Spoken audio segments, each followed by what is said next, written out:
Here are the most confusing LEGO Minecraft sets of 2025, and here's why. So, our first set on this list is the Trial Chambers. The Trial Chambers is very confusing for a couple of reasons. First of all, why do we not have a Bogged in this set? The Trial Chambers contain a Bogged, and this would have been the perfect chance for them to put it in a LEGO set.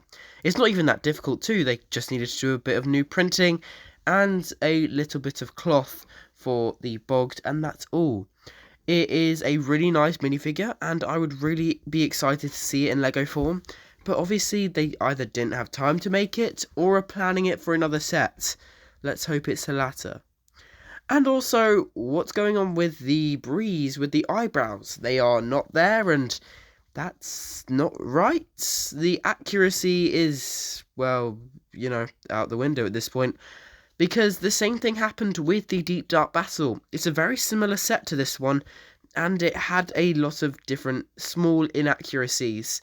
And it seems like people have picked up on those, and especially on the Breeze's lack of eyebrows, which is very funny, but also very true. Why? But as for the rest of the set, I think it's pretty good. There's nothing much more confusing except for the fact that we did get skeletons when we could have quite easily got the Bogged.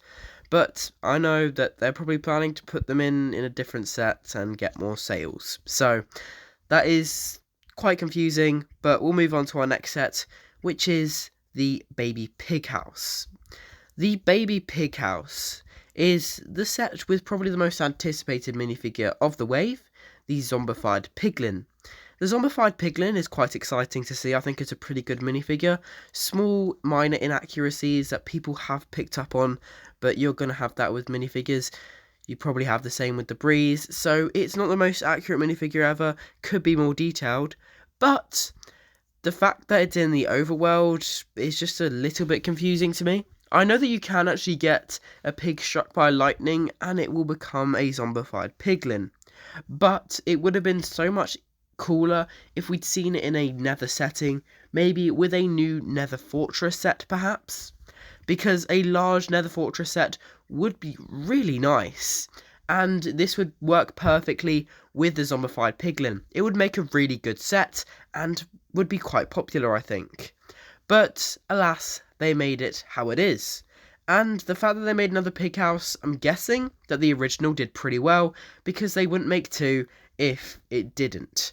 So that's slightly confusing why they decided to make it an overworld Zombified Piglin rather than one in the nether. But, they can do whatever they want. I guess they're the ones who own the company. And the final one is the Nether Lava Battle. The confusing part about this one is, why is it so good? Why is there so much more value in the set than every other set in the wave?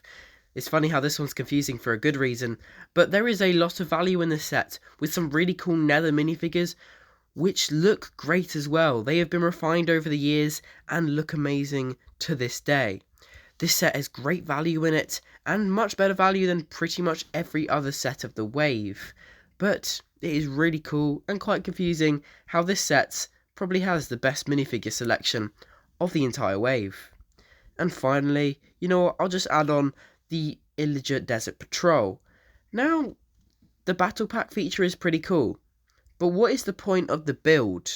I've not seen that in Minecraft before, but I guess it is something a bit different and a bit more creative than making a mob house, so I'm okay with that.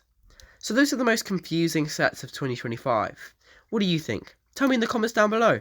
I really hope you enjoyed this video. You can subscribe up there. There is another video down there. Really hope you enjoyed, and I'll see you all next time. Goodbye.